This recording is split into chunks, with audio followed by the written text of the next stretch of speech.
All right, we're all blindfolded. Oh, here we go. All right, you can take your blindfolds off. Oh boy. Oh, Lord.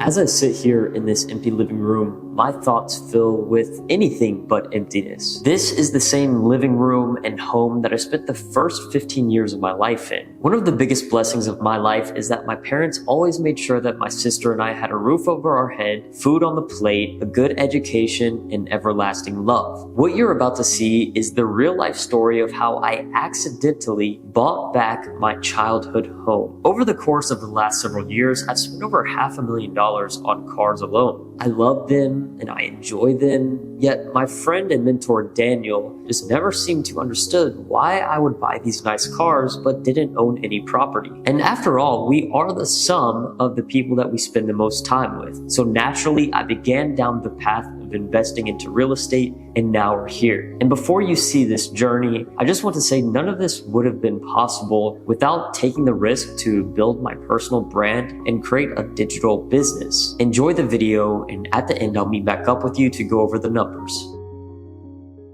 So this is the house that I grew up in, actually.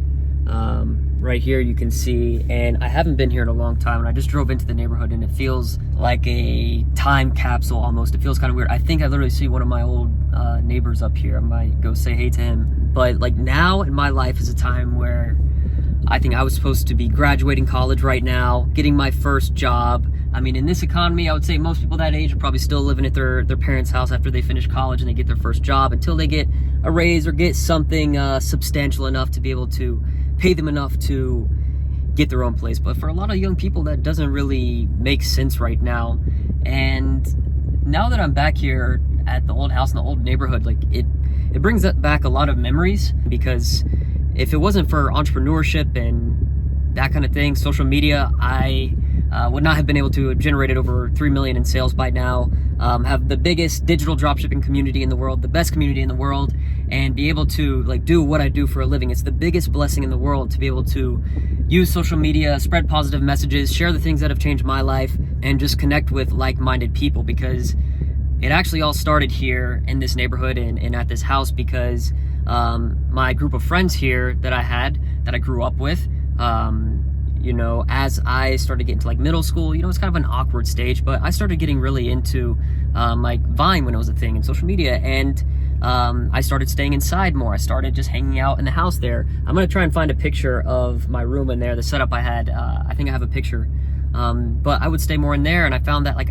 every time I would hang out with my friends around here, I felt like at that age, I felt like they didn't want me to be there. Like I didn't feel like I was fitting in. Like I just kind of always felt like they didn't want me there. And I actually one time had someone like, I remember showing up to a place and someone was like, oh, why'd you invite him? You know? And I just felt like very unwanted, and that made me become even more of a recluse and wanting to like just be on my, you know, on the internet basically, because people couldn't see me. People didn't know my age. They didn't know anything about me. I could just be an internet persona and, you know, just hang out there. And that was like something that allowed for me to like really just kind of do what I wanted to do and not have to feel like I was unwanted.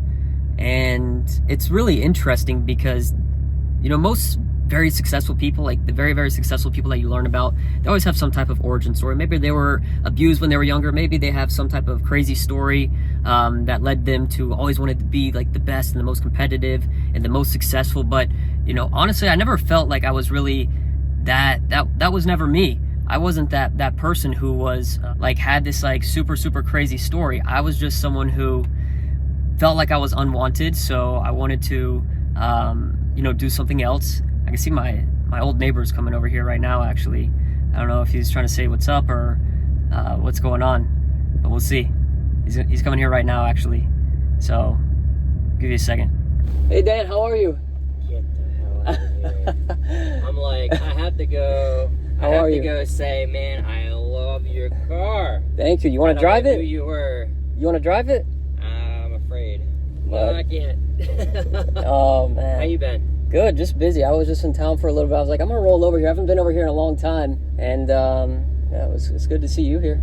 How are your parents? They're good. Dad's in Florida right now visiting grandma. Okay. Mom's here. She's just working, hanging out, doing her thing. Looks like business is good for you. Try my best. Here, I can hop out so you don't have to crouch down. Good to see you, man. It's good to see you too. Hey, how's it going? One of my old neighbors stopping by. He's visiting the old neighborhood. I saw his beautiful car, and I'm like, I don't know who that guy is. I gotta go tell him he has a nice car. Yeah. Well, I came out because I was like, where's that part? So I can't get out of the Hi, my name is Debbie. I'm Tanner. It's Nice to meet you, Tanner. Yeah, this is the house I grew up in. Is it really? Yeah. I love the house. It's great, but I'm getting ready to sell it. Oh yeah? Yeah, you want to buy it? How much you selling for? Maybe. I really am going to sell it. I've done some stuff to it. How long have you been here? Since 2019. Okay. Yeah. Nice. You can always let me know whenever Yeah. whenever you're ready. I mean, if it works, it works. Yeah, I mean, I am getting ready to put it on the market though. I was going to come tell you that. Oh, really? Yeah, I just need to downsize. That big house, I mean, it's just me. Yeah. And when I bought it, it was just me. But I just need to downsize because I want to retire. Yeah, there's a lot of Yeah. space for one person. Yeah, but it is beautiful, and I am going to miss it. And it is great. The neighborhood is just as good as it was, I'm sure, when you were here. Yeah. So your family actually lived here when it was first built? I believe so. Yeah. First. Yeah. That is awesome. Yeah. So we moved in. This house was 5 years old, but you guys were already here when we moved in. So you need to just come on back. Yeah. Well, I'm going to go in. I just wanted to check it out. It's really nice meeting you, Tanner. Yeah, it's nice to meet you as Very well. nice meeting you. I'll keep an eye out when I see it pop up for sale. Yeah, actually, you may not see it because my realtor is bringing me a cash offer. So we'll see. You want to give my number in case? Yes, can I do that? Yeah, of Or I course. can give you my number. Yeah, and that's you can just perfect. Tell me who you are. All right, it's the next day, and I'm back because I'm going in the house. It's so weird. Our little picture is taken right now. Isn't that crazy? This was my old room, now a bedroom. My sister's here. The rooms feel like so smaller coming here now as an adult. I had my bed up against that wall. Oh, look, my shelf's still up there. I used to have a little clock up there, put all my Lego sets up there, have my desk here. Now that I've had 20-30 minutes to kind of reflect on that, what just happened there, I can tell you that it's a very interesting feeling. I'm just like remembering certain memories of being raised in that house, and it feels very different. Like the house feels very small, like going in there as an adult, versus being there as a kid where everything just feels like grand and giant and open. It's such a different feeling, but you know, it was a cool thing to be able to do. And yeah, I don't think I'm going to buy it.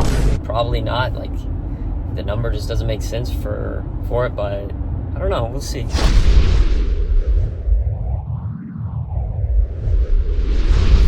Okay, I'm in Puerto Rico right now, and I've been thinking about, I have this red car just sitting almost 2,000 miles away. I barely drive it. It's already paid for. I have the title. So what else could I be doing with that money? And, you know, people tell me, hey, Tanner, you know, you should put it in real estate. You should just keep it. You should do this. You should do that. And after thoughtful considerations, I said, you know what? I'm going to wait till there's an opportunity that I feel is right. And it's probably going to be something in real estate. Now, I've never bought a property before, and so this is something new for me, but by random, now there's an opportunity to present itself, and it's to purchase a home as an investment, which happens to be my childhood home. So now what I'm going to do is basically sell this car. I have an offer right now, so I'm going to be flying to North Carolina later this afternoon. And then tomorrow morning, I'm going to go do the transaction to sell the car. And then I'm going to use some of those funds as a down payment for this property. And it should be interesting. I'm going to take you along for the ride here. This is Porsche to property, I'll call it. See you soon. Okay, I'm filming this after the fact because I didn't put a proper update here, but basically from the day that I went and looked at the house for the first time to then being back in Puerto Rico, it was about a week's time, and I'd been texting back and forth with the owner to actually negotiate on the price of the house. Originally, she wanted a very high number. She was saying that, oh, you know, I have my agent said I'm gonna get this number, it's gonna be that much, and I was just like thinking in my head, that's not something that works for me. But we ended up negotiating back and forth and kind of came to a figure that would work, and that's where where this video is going to continue through, but it wasn't as simple as I thought it was going to be. And let's just say that number is not the number that I ended up paying. Let's continue. All right, it's 1 a.m. I just got to North Carolina. I'm gonna go to bed, and in the morning, I'm gonna go sell the car. Okay, I got the car already. Got the stock headers in there because right now it has race headers on it to make it sound better. But everything's pretty much good to go now. Got the title inside. Now I'm just gonna drive to the place. So we're gonna drive over there and get the deal done.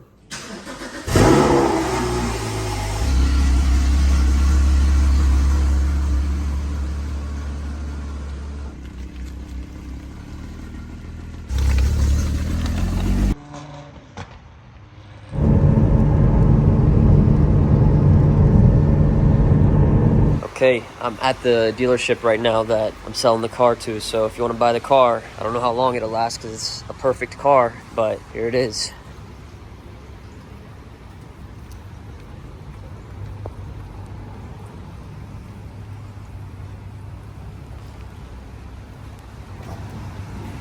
Right, walking out of the dealership now, got the check, we're gonna go to the bank.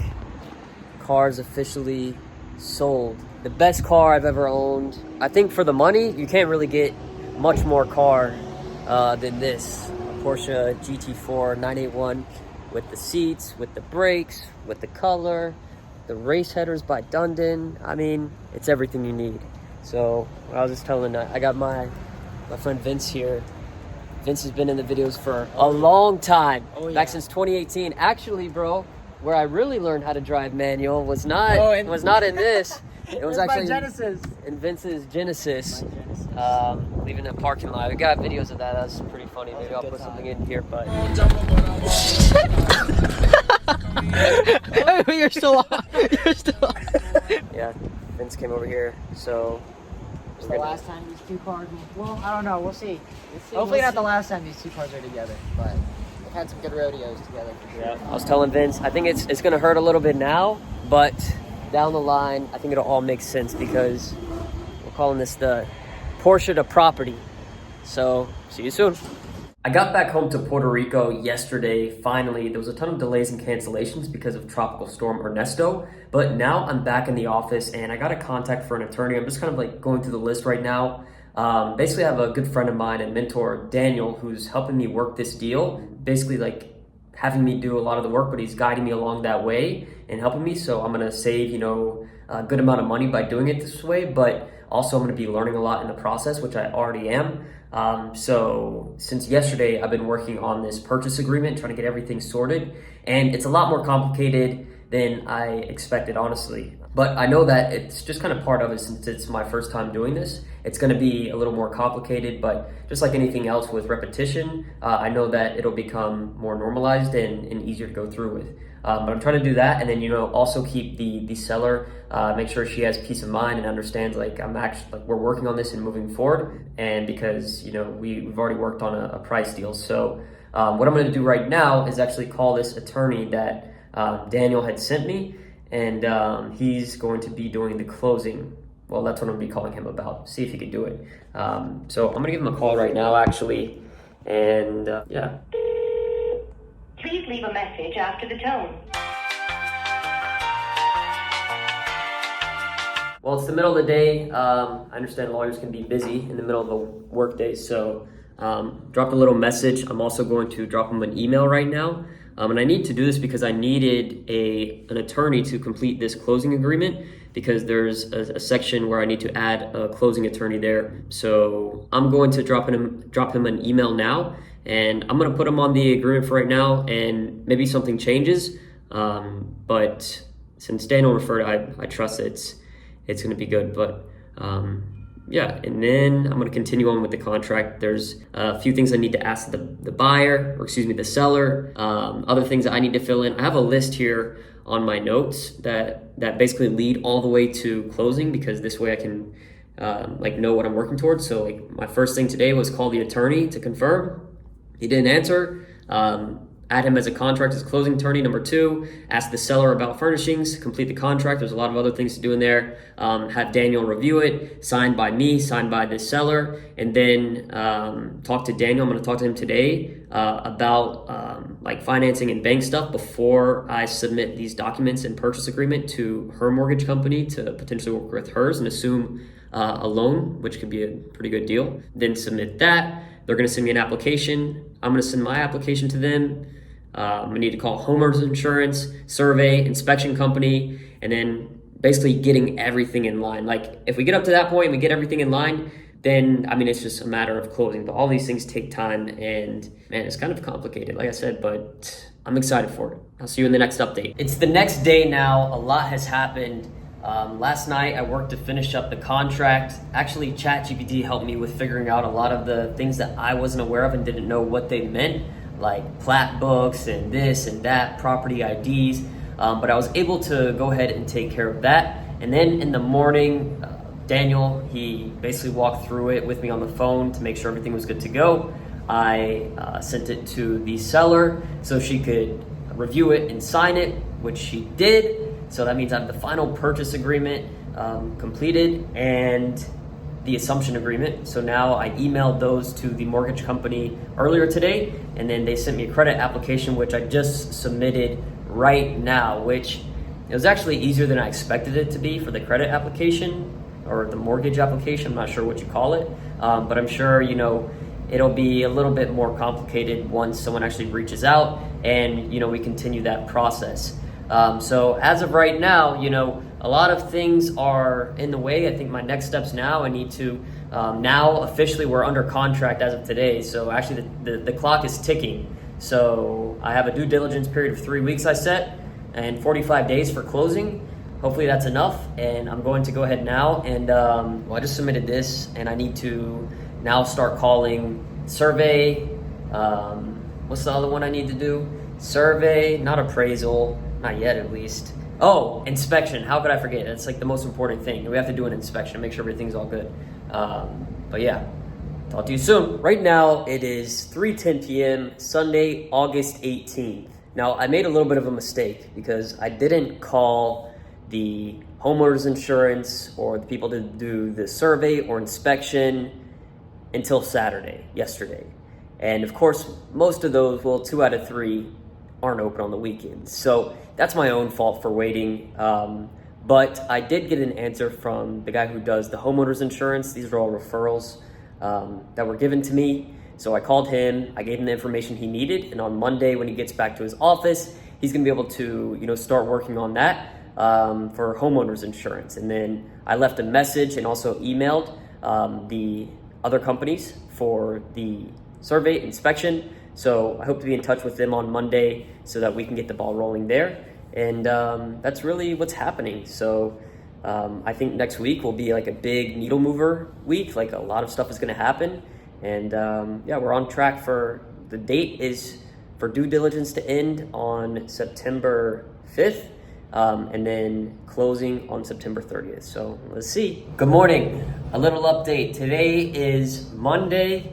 It's August 19th. I woke up to a missed call from the inspection company, so I called them back when I was walking outside this morning, and we were able to confirm for this upcoming Wednesday at 9 a.m. But it was kind of interesting because they asked me if I wanted radon and if I wanted to do termite inspection as well. And there's also if there's any exterior, like unattached buildings that I wanted inspected as well on the property. And there's a big shed there.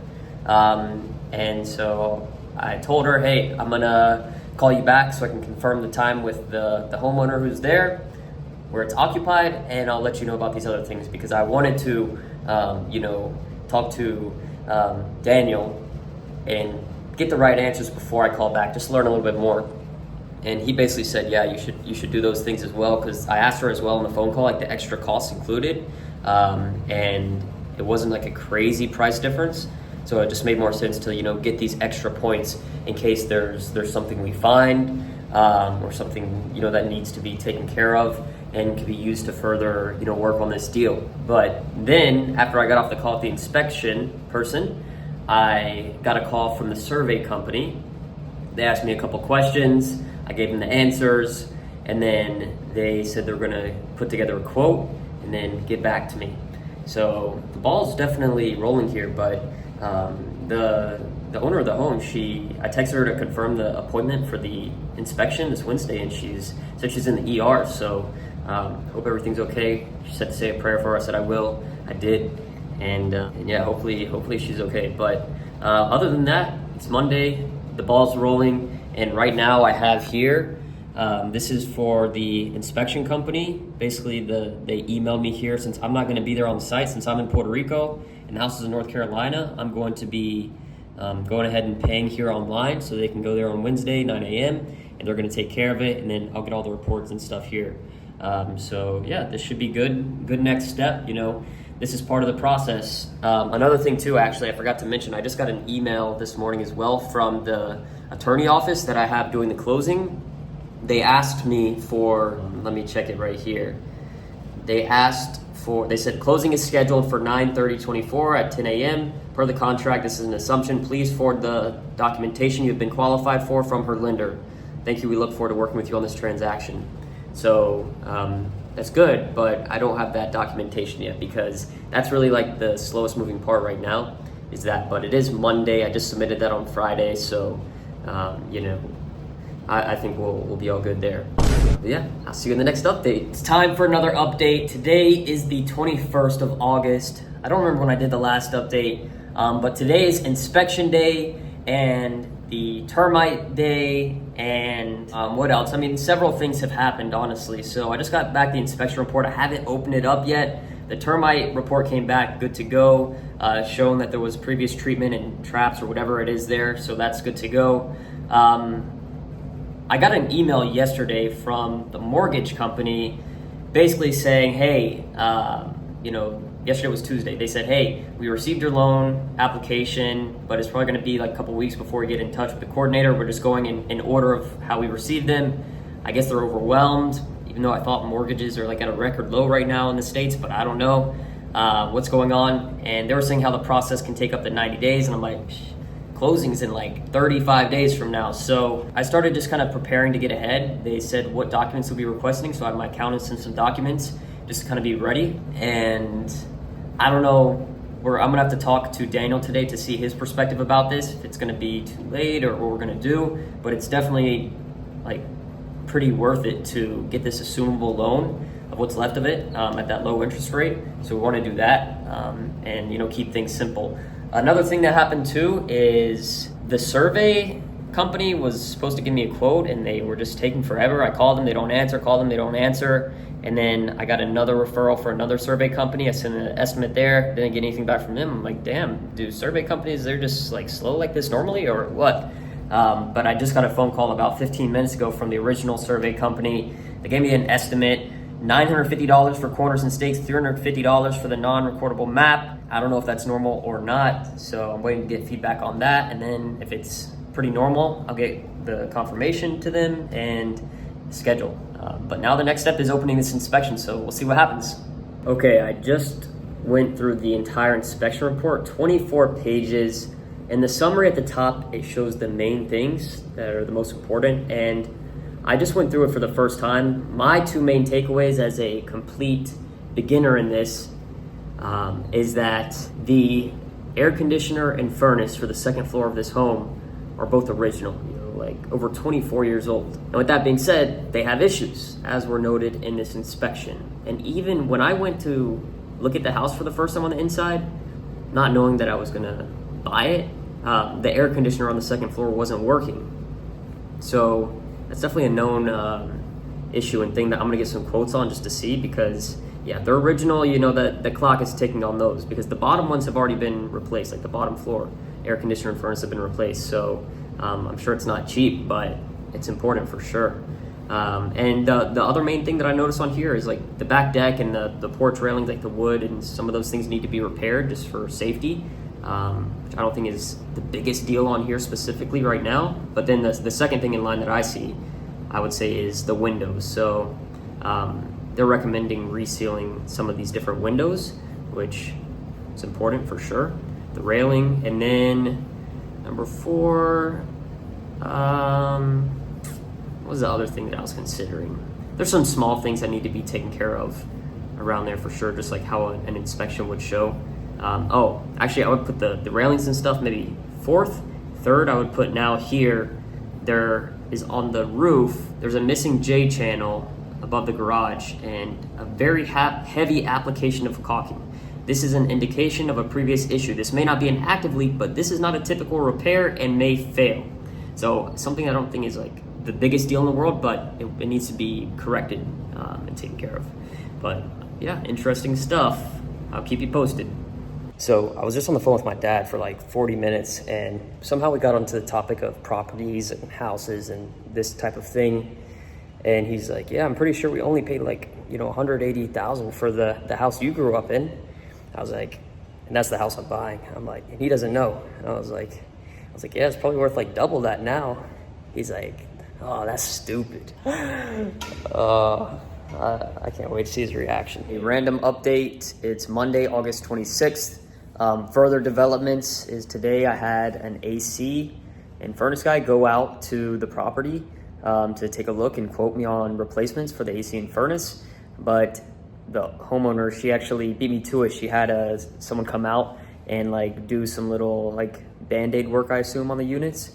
And she said they're working just fine, which I'm sure they are working fine if a tech comes and just fixes them up real quick. But my main concern is these things are at the near end of their lifespan. And yeah, of course someone selling the house is going to make sure it's like working in the meantime. I'm not saying she has an ill intention or anything like that. It's just like, of course she doesn't want to spend the money on new ones. I wouldn't want to either. That's why this is maybe becoming a thing, but I don't know, we'll see. I haven't heard the quote back from the guys yet. Mortgage, I haven't heard anything yet. Tomorrow I am gonna bump the mortgage people just because I have a question. But yeah, nothing crazy right now. Hey, it is Tuesday, August 27th, 2:51 p.m. A little update. So I hadn't heard from the mortgage coordinators, officers that I had spoken to last week. I hadn't spoken to them in like 5 days. I haven't heard from them. So I decided today I want to do like a follow-up, but not in like, hey, what's going on? Because people don't want to hear that. They don't want to get bugged. They're working a job. They're probably already getting annoyed by a ton of people. So if I can be just one person that's like nice and like, just stays on top of their mind, that's the objective. So I followed up and I just asked a question that, I was kind of curious as well, but it's also a follow-up where it's not like, hey, what's happening? I said, hey, Julie, do I need to leave my credit file unlocked even after the initial inquiries? I usually keep it locked for safety reasons, but understand if it's still needed. Thanks for your help. And then she responded 7 minutes later, we need it unlocked until this transaction goes through. No problem. Thanks for the clarification. On top of the mind again, nothing crazy, nothing offensive, just keeping things moving. Today is Wednesday, August 28th. It is 5:51 p.m. I just got a text from the air conditioner guy finally. He gave me a quote, $7,800 to replace the furnace and the AC for the second floor, and then $425 to fix this cover on the newer unit, which is something they listed in the inspection that was needed. So that's $8,225. Yeah, a lot of money, right? So now comes figuring out, is it possible to get that number down without, reducing quality or, that type of thing? But also now working with the actual homeowners, like the more important part, because it's a lot of money, right? Like I asked the guy, I called him because the AC guy, and I asked him like, I don't like, just realistically, how long do these types of things actually last? He's like, look, it's like, there's no way to give a real honest answer because it's like driving a car with 250,000 miles. It might go on for another 100,000 miles. It might go on for just 10 miles and then die, but it's not worth continuing to put money into. And it makes sense to me. Like those units are at the end of their lifespan. They're original. They were there before I was born. And, they were there for my whole childhood. So, it's a risk that I don't want to take because that basically just eats into, if let's say I have to replace them in 6 months or something, that would eat at basically everything that this whole deal is about. Like having positive equity and, making it a, cash flowing thing. And, like it's not something that I would be happy to pay for. So yeah, the only thing I can think of now is like, I don't know if home warranties cover that or what, but I would rather just get them done now. So I don't know. I just texted Daniel with my thoughts so we can figure out a way to go about it. All right, I don't have the best update. It's been a while actually since the last one. Right now it's Tuesday, September 10th. It's 1:11 p.m. I just got back from Spanish class and I called Daniel because there were some things I wanted to ask him about that are happening. And then I got an email and saw some not good news. So the current situation is, as of today, Tuesday, the survey is supposed to happen. I'm not sure if it's happening actively right now or not, but it's supposed to be today. And due diligence was extended from last Thursday to this Thursday. I'm still in negotiations with the seller on the air conditioning units. Things have been a little bit shisty, might I say. And now, as I was talking to Daniel about a couple of things, I got an email from the bank. They said, hey, Tanner, I have bad news. Since this is an FHA assumption loan, and you're not going to be the primary resident, then we can't do this. And now your application is gone. It's shut down. It's canceled basically, because I want to buy the property as an investment for now, and because I'm living in Puerto Rico. So yeah, they canceled my application. So I talked to Daniel. We did some problem solving on the phone, looking at the options of what the numbers would look like now without that assumed interest rate, and some other things. So we ran all the numbers and the taxes, insurance, depreciation. I mean, just looking at different things and seeing if it could still make sense. And in short, it can still make sense. Of course, the longer term, the better. So I just emailed back the lady now at the bank and let her know that, I'd still be interested in the acquisition. Would they be interested in a traditional loan, no escrow account? And, if so, what are your current rates? Just trying to figure out what the payment would look like. So yeah, it's kind of where we're at right now. Due diligence ends Thursday. It's kind of crazy right now. There's so much other things going on too, but I did this myself. So, and we're in it now. So yeah, bye. I'm about to go to bed. It is past 1:30 in the morning right now, September the 13th now, Friday. And a little update, because yesterday was the closing of due diligence and I forgot to make an update video, and I just remembered it right now before I'm about to go to bed, so I wanted to make this. Due diligence was closing yesterday. The bad news, no assumption. The good news, I can qualify for a conventional mortgage. There's a lot in that itself to figure out, but with due diligence closing, we're having a hard time coming to an agreement, me and the seller, to cover the AC units. So I just couldn't understand the math of, you want to give me a $2K reduction on the home and a home warranty, but you won't give me a deduction for the $2K plus the warranty. I don't know, maybe she has some hookup with the warranty company, but I get to choose the warranty company, so I don't know. Anyways, we ended up agreeing on $2K deduction, home warranty. I don't really care about a home warranty. That's not what I wanted, but if I would have walked away from the deal right now, I would end up losing more money than what we're going back and forth about. So it's better to just stick it out and make it happen. I mean, at this point, we're in, so yeah, we're gonna keep going. So, yep, more updates soon. It is annoying though, with the assumption that they knew that I didn't qualify to assume it because I'm not going to be a resident there. They knew this 2.5 weeks ago, but didn't tell me until a couple days ago. So that's a significant amount of time that's been taken up now. So closing has to be extended, etc. So yeah, I'm just figuring stuff out. Okay, it's Tanner from the future again. I didn't film a perfect update between that scene you just saw and the one that's about to come up, but essentially at this point, after the company told me that I could not assume the original loan of the seller, I told them I wanted to instead just go ahead and get a conventional loan. They had someone call me. We talked on the phone for over 45 minutes, explaining my situation, income, numbers, that type of thing, and he requested me to send him documents. So, of course, I sent him all of the documents, but over the following days, I could not get in touch with this person. I essentially was ghosted, and I assume it's because my documents weren't the standard IRS income documents. I live in Puerto Rico, so my documents are a little bit different, although it is still domestic because Puerto Rico is a territory of the United States and the overarching tax body is the IRS. Nonetheless, I was quick acting. Daniel was able to refer me to someone who does mortgages in North Carolina, the state of the property that I was in process of buying, and I got in touch, sent my documents, tried to explain things as simple as possible, and they started to help me, and that's where this video now continues. So let's go. Okay, just a little update. It's Monday, September 23rd, 3:05 p.m. The seller just texted me and asked if I have a new closing date, and I just emailed with the closing attorney this morning, moving it to October 28th at 10 a.m. So about a month after originally intended.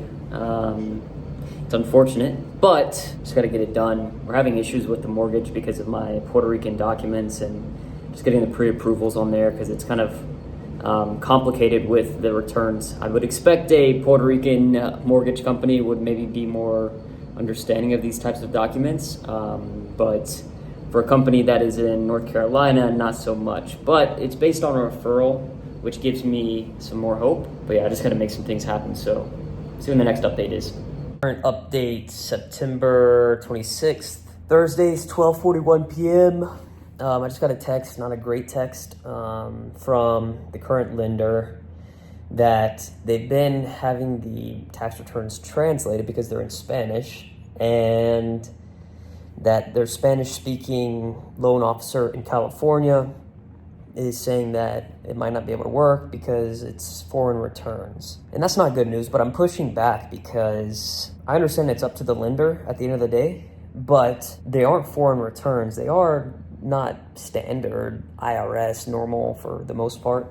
But Puerto Rico is a territory of the U.S. Its residents are U.S. citizens, and our tax body is, it's part of the broader tax regulations of the IRS, United States. So yeah, my goal now is to push back and make it work because that's what needs to happen really at this point. Because if they say it's a no-go, like going another direction again this has not been very productive at all for the last month and a half. And of course, I'm the one to take the blame here because I don't have experience in this, and my mentor helping me with this doesn't have experience with it in Puerto Rico specifically, so that makes it a little bit more complicated. And I don't have a broker or agent or thing like that. So it is on me at the end of the day, but I'm going to make it work, and we're going to find a solution to this, and we're going to close on the property. So yeah, now it's just getting it going. So yeah. It's time for another update.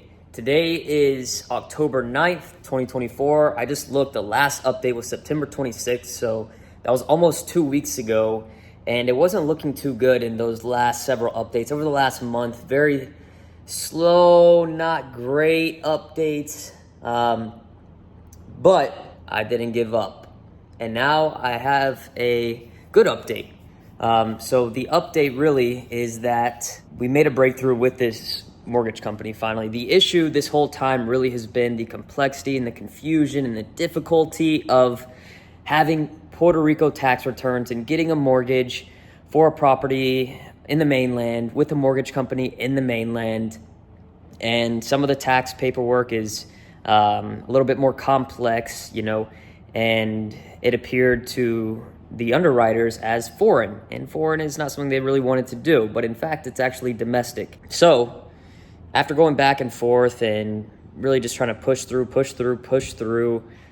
we finally had a little bit of a breakthrough moment. It was kind of a silly situation actually, because after going from underwriter to underwriter to underwriter, it basically got into the hands of someone, and the loan officer texted me and said, Tanner, so like, you live in North Carolina, but Puerto Rico tax returns, he's saying that it's not really like, if you worked in Puerto Rico, it would be different. And I was just like, what? I was like, has that been the problem this whole time? Or like for a while? Because somehow she didn't know. Maybe she didn't look at my ID or something or whatever else, but I live in Puerto Rico. I'm here basically all the time, and I'm a resident here. So after I said that, well, the next thing I know is It's being pushed through. They're putting me over with a loan processor today. They confirmed with my closing. I sent them my insurance binder today. The appraisal's being done tomorrow. So like things are happening now. So we're still on track for the same closing date, October 28th at 10 a.m. It's a Monday. I'll need to be in North Carolina, and yeah, crazy times, but that's the update right now. I'll see you in the next one. Peace.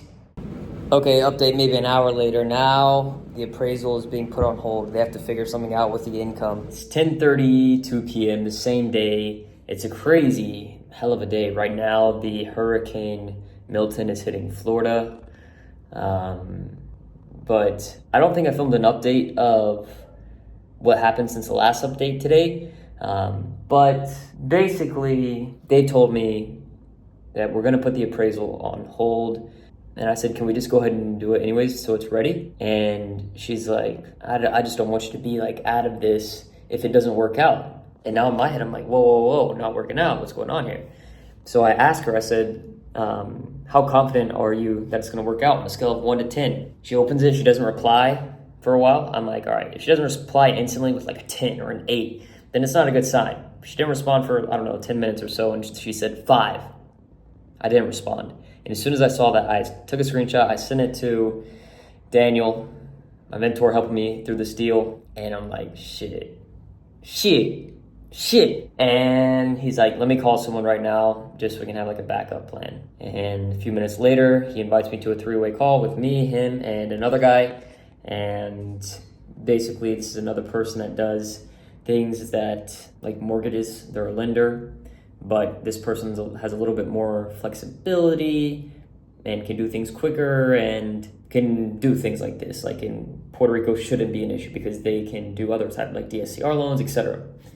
And long story short, Daniel introduces us. We have a good conversation. I talked to him after that for 20 minutes or so. I sent him some docs, and he's very straight up, which I like. And Daniel personally has done over $10 million in deals with him. And, I like someone that I can just be transparent with. They can be transparent to me. I don't need someone saying, I hope it's going to work out. Let's see what happens. I need someone to be like, all right, it's not going to fucking work, or it's going to work, or we need to do this, we need to do that, right? And that's what I get from this guy. And I sent him some stuff he needed. He said, okay, cool. In the morning, I'll have you some options. Perfect. Quick, to the point, options that are quick usually aren't the best options, but this could be good. We'll see. And what else happened? Oh, while I was doing that, the lady from the other mortgage app gave me a 5 out of 10 in confidence score, texted me. I didn't respond to her, but she texted me again and was like, she's like, maybe a 7 because I'm, what's the word? Not opulent. Like you're hopeful. What is it? I think it starts with an O. It's gonna piss me off. I can't remember right now. Optimistic. And long story short, again, she said we were gonna do a little more underwriting. She did send me documents for the, what is it called? Disclosures, which has like everything on there for the mortgage. And then I saw in there the rate that she was gonna give me. And I saw how much they wanted down. I thought it was gonna be 20%. They said they want 25% or else I'd be paying a 3-point discount. I had to look up what that actually meant. Basically, I would be paying, I would have to pay around 18 grand to put 20% down. Or what is it? No, not 18 grand. I would have to put 8 grand down. Yeah, around 8 grand down. 8 grand extra in fees to have a rate versus putting 25% down and not having to pay that 8. So basically, instead of 8 in fees, I could just put another 18K roughly down towards the actual property and have the rate that they gave me, like 7.5% fixed rate. My goal was to use the car to get the deal, right? Like use the car money to get the deal, just $90,000 flat. I sold the car quickly to a dealer for about 10 grand less than what I could do privately because I thought I was gonna like need that money quick and like use it. I don't regret selling it or whatever, even though it's the best car in the entire world. Like that car is amazing. I don't regret selling because I was prepared and I am prepared, but I wanted to use that money, that 90 grand for the deal. So like for the survey or for the inspection, I used that money to pay for that. and now there's like 88 grand in there. I paid 2,000 due diligence to her from another account, but there's like 88 grand, so let's say 86 minus the due diligence, and then I was gonna put like 72,000 down, is around 20%, 72,000 something, and then have some left over for like closing costs and like maybe 5 grand left buffer. But now with closing costs and everything, it's gonna be like 95 grand, and so now that's 95 grand that I would have to bring to closing. So I'm gonna need to move over like maybe 10 grand or something. Yeah, I gotta do the math. While this was a very unexpected few hour road bump today in my day, I'm glad that there is movement and things going on and not just sitting here like a duck waiting to see what's gonna happen. So yeah, we'll see you in the next update. And why is it so fucking hard to fucking get a few hundred grand, borrow a few hundred grand for a house? I borrowed almost 200 grand for a car earlier this year, and I didn't have to send no damn documents. I was actually pretty surprised. Like, they didn't ask for bank statements, tax returns, nothing. They just, oh, you okay? Here's the money you're putting down. I think I put like 60 grand down, and the finance, like, cars are so easy to finance. They run your credit. Okay, you got a down payment. Cool. Like, damn. But getting the house is a damn whole thing. See you soon. Okay, a little update. Today is October 11th. It's Friday, 6:17 p.m. The issue has been now I've got another mortgage option. In theory, still have 2 mortgage options. But now the issue I'm running into is the value of the home has dropped significantly. And I got numbers back from both mortgage companies, and the interest rate, since I couldn't assume the loan, the interest rate's kind of fucked right now. Long story short, the payment would be around maybe even a little more than what the rents would actually be, which presents an issue in itself. And bigger than that is the idea now that the original play was negotiating it being able to come in at a deal and get instant equity in the deal, to now that not happening and not having that equity, to where now we're way past due diligence. We've already extended closing.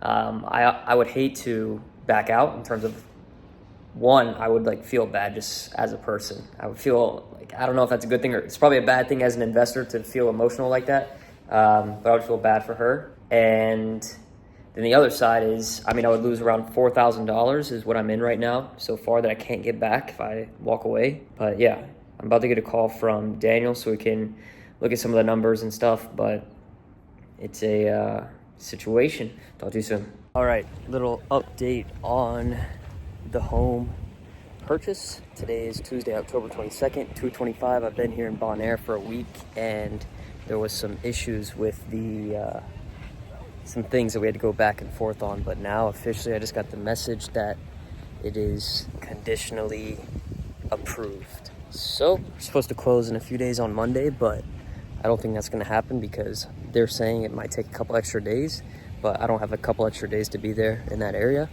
So, because I have to be in Puerto Rico. So now I'm going to try and push back with the seller. But let's see. All right, little update time. Today is October 25th. It's Friday, actually. It's 12:41 p.m. And I actually have some good news now. So yesterday we did the appraisal. Appraisal came back in today at $373,000.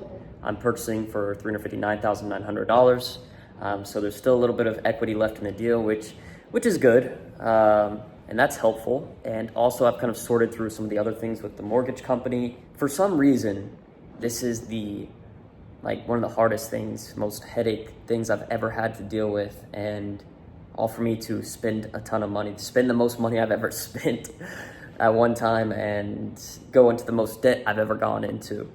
So kind of an interesting thing, but I understand most of the complexities come from me living in Puerto Rico. So originally we were going to close on Monday, which would be in just a few days, on the 28th. And we extended it by a few days, or a week, because I need to be in Puerto Rico, and the mortgage company said it's probably going to take a couple days longer than expected. And instead of pushing the closing a couple of days, which is in North Carolina, I couldn't do it because I have to be in Puerto Rico next week in the weekend. So we pushed the closing to the 5th. So not next Monday, but the Monday after that, or the Tuesday after that, we will officially be closing on the home. So yeah, I also got confirmation from we're doing no escrow. It's just costing a fee instead of points, which is good. I don't want to have escrow tied up in there. And what else? Yeah, need to basically just get the property, get the pictures taken, get it rented out, and keep trucking along for Q4. But that's the update for right now, and see you soon. Peace.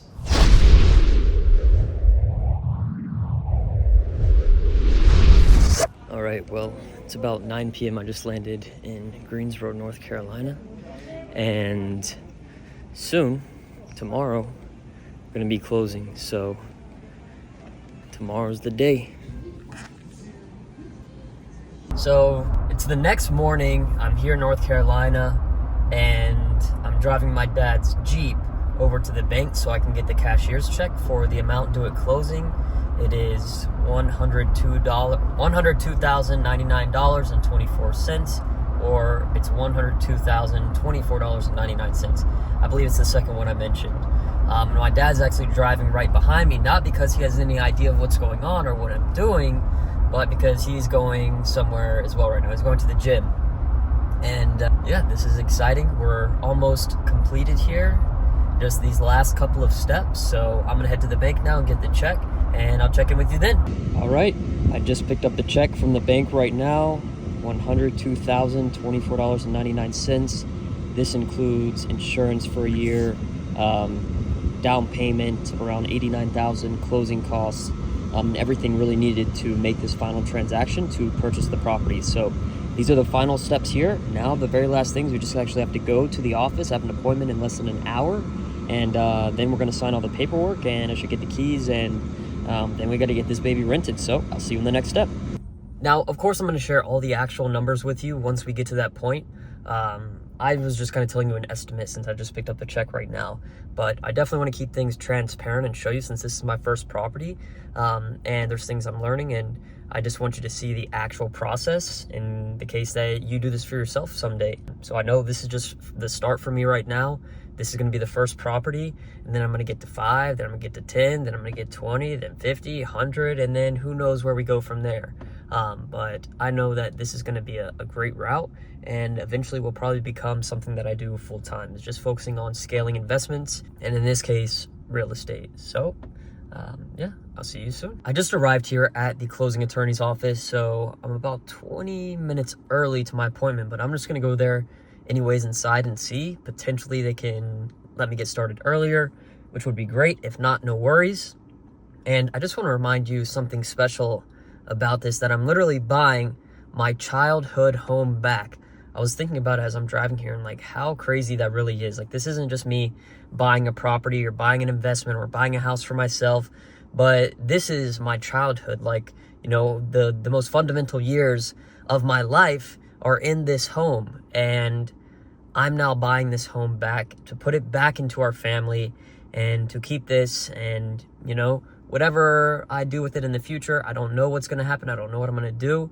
But all I know is that right now I'm buying my childhood home. And to me, that's a special thing, because you can only have your first deal one time. You can only buy your childhood home back one time. I guess you could more in the future, but, you know, this is an opportunity that's, even if you wanted to buy your childhood home back, it's a hard thing to do.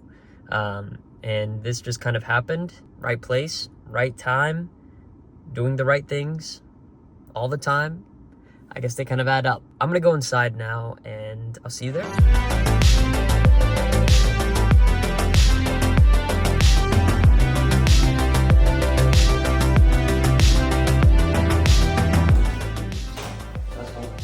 Congratulations. Thank you so much. I appreciate it. Okay, well, I guess it's just done like that. It's been like 15 minutes or so. I got all these copies of papers here, and I signed everything. The seller just got here, gave me the keys, garage opener. Now she's signing her documents, and attorney said you're good to go. So I guess now I have a house. What do I do now? Well, the first thing I can think of is a surprise for my family. So yeah, I'm gonna take some minutes to just think about this, and I'll see you in the next part. All right, I'm just pulling into the neighborhood now, about to pull up to the house for the first time.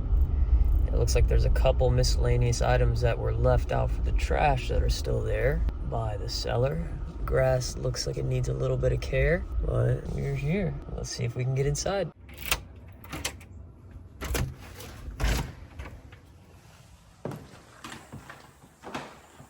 Oh my goodness. Well, we're inside. We're back. I remember when my dad first made this here. Alarm system, fridge. Looks like the dog got part of the blinds there. Second living room. There's some water here. The seller was asking me, she couldn't find a picture that was here. It's 66 in here. It felt a little chilly. Let's go check upstairs here. It's so crazy to be here now as an adult because like these stairs used to feel so big as a kid. Like you're running up these. I remember like my dad would like chase me up here, and I used to think this was the tallest thing in the whole wide world, but in reality it's not. It's imagination as kids. Laundry room. Oh yeah, I forgot that those are not here. Dang, I guess I gotta buy a damn washer and dryer. Shit. I'm gonna have to check the contract because I can't remember what we negotiated on those, to be honest. But now that they are gone for sure though, it seems I'm gonna have to get new ones either way. But I'm gonna check the contract, and that's probably gonna cost me like $5,000+. So, well, part of the game, I guess. Add that to the expenses. This was the band room. Man, it feels so freaking tiny in here. This room used to feel so big. We had a drum set here, like computer over here, a speaker stand here. I can't believe how small this is. Now, this is my sister's bedroom. My bedroom, my room. I got my Legos up there, my closet. So my parents' bedroom and closet here. People will be like, Tanner, once you buy back your childhood home, what's the first thing you're gonna do? This is what I'm gonna do. All right, the seller was just here for maybe 30 minutes or so. She couldn't find her medicine, Parkinson's medicine, $2,000 worth. And so she asked if she could come here to look for it. I looked, I couldn't find it. She wanted to still come again and look. We couldn't find it, unfortunately, but yeah, that sucks. But now, everything looks good to go. I'm just gonna lock up here. I'm gonna see if my parents are home so I can surprise them. And yeah, then, I mean, laundry list of stuff. Literally, you need a washer, dryer, change utilities, all that kind of good stuff. Just met a neighbor as well, so that's good. And yeah, now what I'm gonna do is what I said. I'm gonna go to my parents, lock up here, and yeah, we got some stuff to figure out. See you soon. I just called my mom because I want to take my parents and do this today. The sun's already going down. It's 4:30 p.m. So I called her. I said, hey, are you home? She said, yeah, I'm at home. I said, is Dad home as well? She's like, yeah, we're both home. I was like, are you guys up for an adventure? She's like, yeah, we're up for an adventure. I was like, all right, but you got to be blindfolded. So my plan is this. My plan is to get them in the car and blindfold them. It's only about a 10-minute ride, 12 minutes max. What I want to do is blindfold them, and then I'm going to drive to the house. And once I pull in the driveway, I'm going to decide when I get there, but probably have them take the blindfold off while we're still in the car. So that way they're like together and I can get the reactions here close. And then from there, take them inside the house and tell them the plan. That's what we're doing, baby. By the way, I did end up checking the purchase agreement, the contract, and the washer and dryer did not convey. So that's a learning lesson for me, because when we initially made the contract and the agreement, that was okay because I was getting a better deal at that point. But then after the due diligence, when I was negotiating and even willing to walk away at one point, so like seriously, actually, I could have used that as a leverage point and to be able to still have those things. So that's a learning point for me, to not forget about these things that do not convey when you originally first go under contract, and to make sure that you're aware of these things and cognizant of them when it does come time to maybe having to negotiate like we were doing. So now, instead of having washer and dryer and everything else right now I don't have that washer and dryer. It's going to cost me thousands of dollars to put that in there. And additionally, I didn't get the full terms that I originally wanted when negotiating to begin with after that due diligence. So that's a lesson for me. It's going to be an expensive one technically, so just a lesson. Don't forget whatever does not convey, because it can always be changed when you're still under contract and negotiating. All right, we're all blindfolded. I can still see through. Going out for a little surprise adventure. Come on, man. Travel mode, stationary. Oh, there we go. Here we go.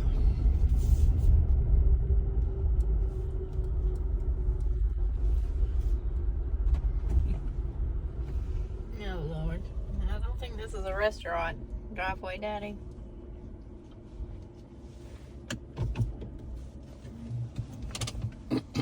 Any guesses? It's not a restaurant because the driveway went like this. No, I don't have any idea what your surprise is. It wasn't very far from home, whatever the surprise is, though. Because I don't think we've been gone very long. I think someone in the back seat has a guess, maybe. Does he still got his thing on? Yeah. All right, you can take your blindfolds off. Oh boy. Oh, Lord. This looks familiar. Does look familiar. It's where you grew up. Back in the family. Back in the family? New investment property for the family. Oh, Lord. We already got rid of it. Well, We got rid of it once. Now we have to keep it to get rid of it again? yep. Now it's back. Oh boy. Oh, boy. Same key as before. Hey, look, they still got the vinyl on there 8 years later. You gotta be kidding me. Oh, it's got a Ring doorbell Oh, now. it's been messed up. They had a dog or a little kid that messed it up. Oh, it smells pretty good in here. Oh, I left the light on. It smells nice and same paint. There's some real lazy people moved in this house. It's the same paint? Oh, look, it's the same things I painted. Good grief. Oh, they put some curtains up. Okay. It's cold in here. This house is bigger than our room. Get a lot of things in there. Yeah, this is where you locked me in there for $100. Fake 100. Locked you in there. I think that seats is the one I put on there. Yeah. Put this towel down. We did that. I don't know. Yeah. All the same guy. Yeah. This house. That is the seat Alright. that is the seat that was in here when we were here. This is the garage. Tanner, baby. Did you buy this? Yeah. What did you buy this for? Oh, you need to buy property. You gotta stop buying cars. You I gotta didn't buy say property. I didn't say that. Hey, look. Holy shit. The movie screen and speakers are still here. And the things on the wall. And light. And the lights. Oh my gosh. Oh, that thing is nice. Oh, but they've broken the blinds.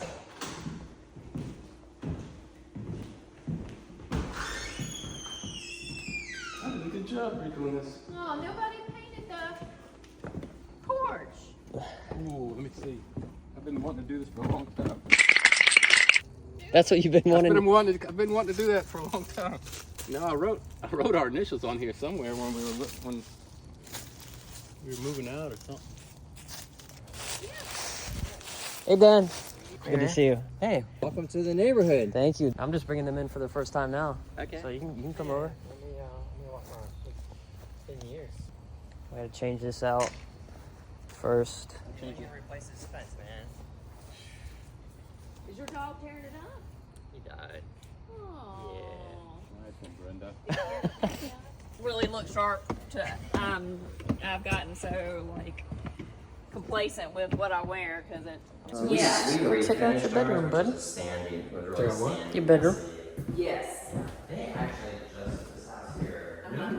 Oh, I didn't even show you.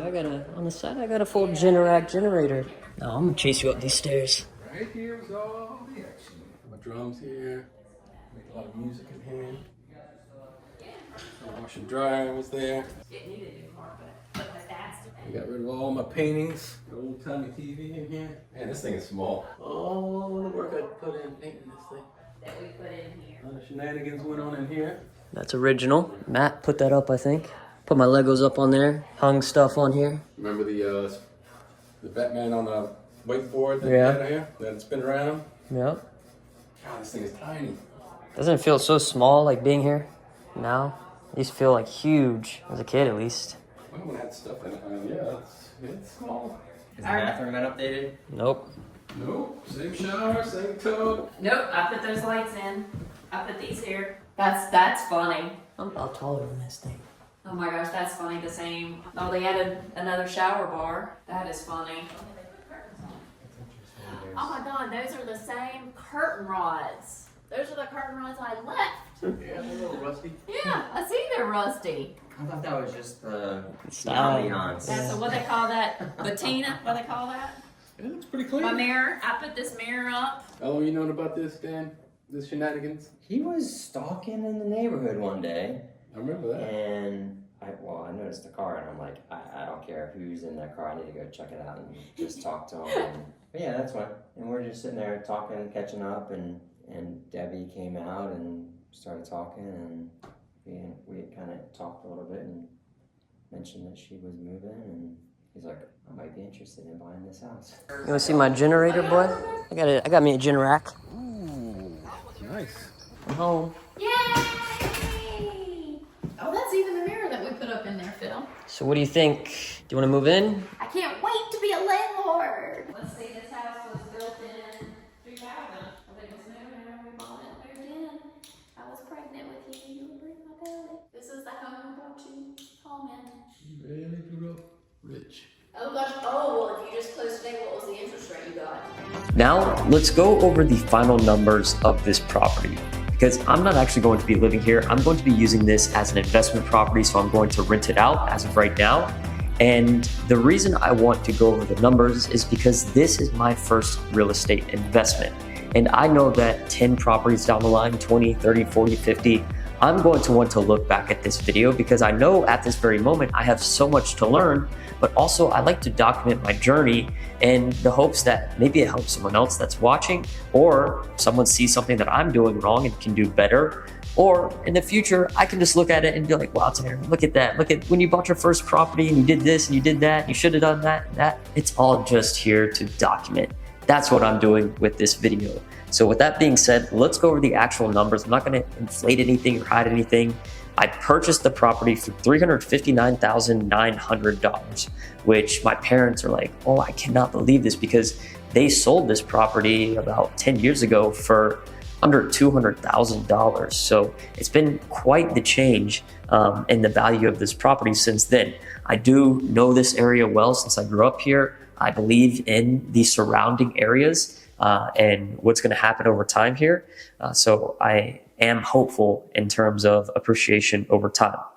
Nonetheless, I paid $359,900. There's no realtors or real estate agents on either sides. I had my mentor helping me from my end, but this was a purely private transaction. As you saw, it kind of happened almost by accident, and I was fortunate that the seller did not already have a contract with someone to list the property.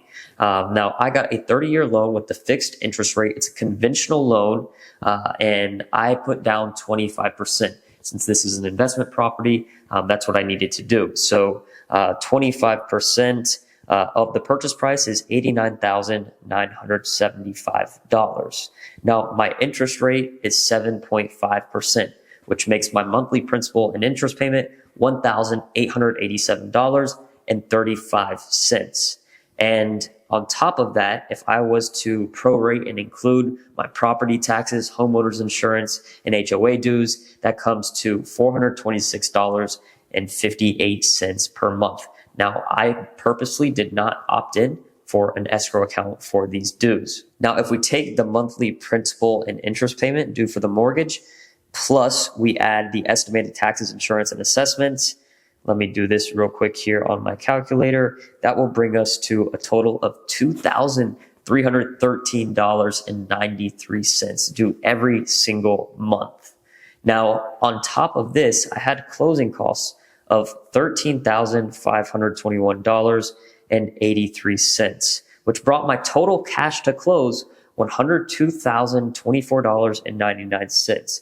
That's what I got the cashier's check for, which you saw earlier in this video. Now I'm going to break down the actual closing cost details, because this is something that I didn't really understand as a first-time home buyer. I was like, why is there going to be $15,000 approximately in additional cost to my down payment? I was just thinking in my head, I'm just going to have to pay the down payment, so that's what I'm going to save up for, and that's what I'm going to do. But that was definitely not the case. So in addition to me selling my Porsche to buy this property, I also had to bring out another approximately $15,000 for this investment. So out of these closing costs, I have $8,035.98 in origination charges. So $6,542.98 of that is 2.424% of the loan amount in points. I have the origination fee of $1,095, verification fee of $375, wire transfer fee of $23. Then there are the services that I did not shop for.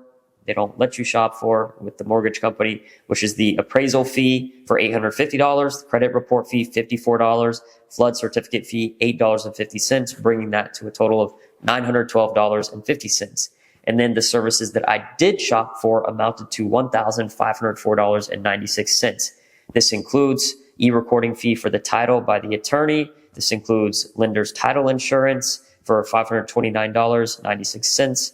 The title search fee to the attorney for $100, title settlement fee to the attorney for $850. So the total loan cost there of that group is $10,453.44. And now we have other costs. Now, on the other costs, we have recording fees, which is in the taxes and other government fees for a total of $90. And then we have prepaids. So I paid for my homeowner's insurance for 12 months, which is $1,259. And then also I have prepaid interest paying to the actual mortgage company of a total of $1,441.96, which means I don't have to make a payment until January 1st, which is about 2 months from now. And then other costs are HOA for 2 months is $62.43. And then I have my title insurance as the owner, $215, which brings a total of these costs $3,068.39, bringing the current total now to $13,521.83. Now, if we take that total of closing costs, we add in the down payment of $89,975, and then we deduct $2,000 because that's what I paid the seller for due diligence to go under contract.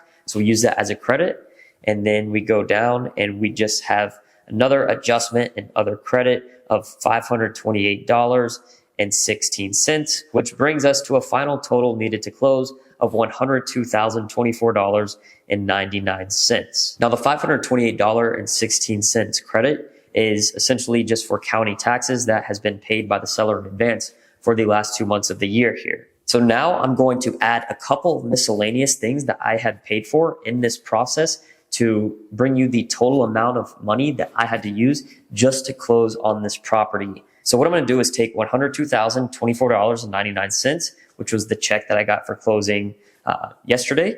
And then now I want to also add during the process, I did an inspection that was $725. And then also I did a survey and maps that was $1,300. And then also I paid $15 to get a DocuSign membership because I was signing all these things and sending them to the seller as we were doing different adjustments.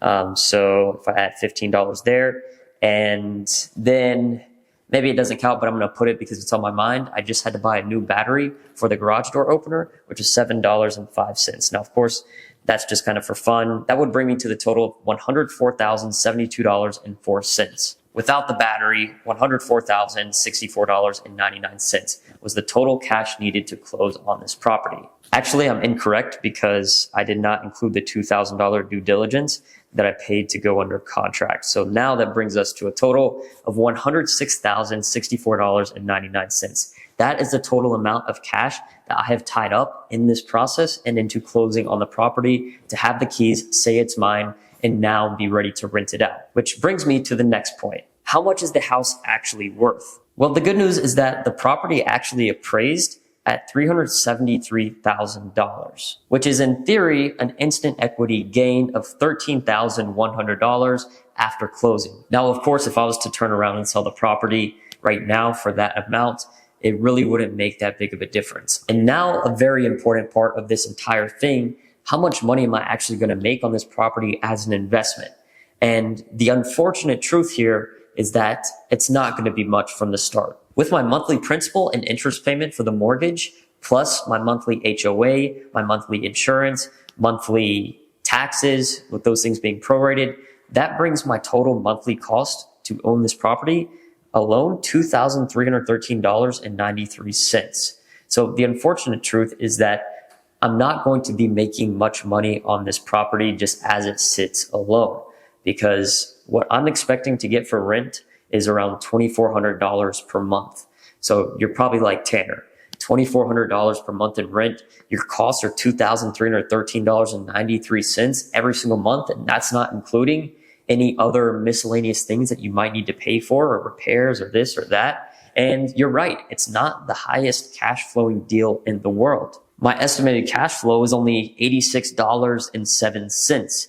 That's not going to do anything for me in my life. And with whatever things that might pop up that I need to pay for throughout a year, it's really not going to be making me anything. So now you're probably like, Tanner, well, why did you even buy this property then if it's not going to be something that makes you a ton of cash flow? And the truth is that this deal was supposed to be a lot sweeter than it actually ended up being. Because what initially happened is that the seller had this loan that was assumable with an insane interest rate at only 1.75%. And as I started going through the process to assume that mortgage from her directly, I was shunned by the mortgage company because I was not going to be living in this property as a personal residence. So that's the only way I would be able to assume this loan. And I had already told them this is going to be an investment property. So they politely, but very late, it took them way too long to tell me, declined this opportunity to assume a loan. Now, that makes up for around a $400 to $500 a month difference in the monthly payment. You would think that maybe not that much, but when I saw that, I was just like mind blown. I was like, well, there goes my cash flow. Is the deal even still worth doing? I considered it many times as this process went on of buying this property. And ultimately what I decided, and between my mentor and other friends that invest in real estate, was to essentially just say, you know what, screw it. Like, this is going to be your first deal. It's not the worst deal in the world, but it's not the most savvy thing. It's not going to be the thing that makes you the most money in the world, but it's something that is likely going to be secure. You're taking that first step and just going ahead and securing that property, because there was a certain point where I was willing to walk away, but then I just did the math. If I was going to walk away, I was going to lose my due diligence of $2,000 plus an additional approximate $2,000 for survey inspection. So I would be losing $4,000 of just not doing the deal versus going into the deal and understanding, okay, you're going to have a little bit of equity because the appraisal is going to be higher than what you're paying. The cash flow is not really going to be there. But if you walk away, you're going to lose approximately $4,000 versus locking down the property, make that first investment. It has, some level of sentimental value since this is my childhood home, and that ultimately it's going to be okay. Over time, the property value is going to go up. The rents will go up. It will make more sense over time. But as of right now, I understand it's a little rocky, and I would be willing and love to hear any feedback in the comments from any of you that invest into real estate and have done things like this for me as a new investor. And I plan to definitely buy more properties here, every year as I continue on in my journey of entrepreneurship. So thank you for watching this video. It's definitely a special one. And, I'll keep you updated if you want to see updates of like what I rent it for and how it's going and everything like that, and future properties. So yeah, thanks again for watching this video. If you enjoyed it, make sure to leave a big like, comment, and subscribe. Peace.